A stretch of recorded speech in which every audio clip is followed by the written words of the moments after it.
Hey y'all, I know it's spring, I know summer's coming, and I know we're doing florals for the home. However, I had to grab these because they're just so doggone cute, one of a kind opportunity, and I wanted to get them in the shop early in case you are looking for florals and you want to pick something up for the holidays. Welcome.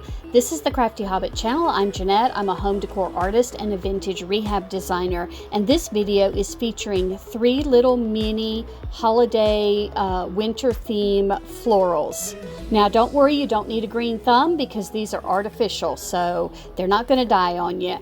These are a perfect size to put on a tier tray. You can dress up a mantle. You can set them on a table or shelf. They have a small footprint. It will even fit on your windowsill.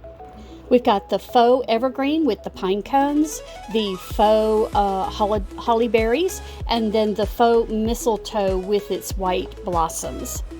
Each one is about 5 inches tall, and the pot has about a 2-inch diameter footprint. There's a link in the video description below if you're interested. Thank you so much for stopping by. If you want to see new items, subscribe to my channel, hit the notification bell, and we'll see you on the next one.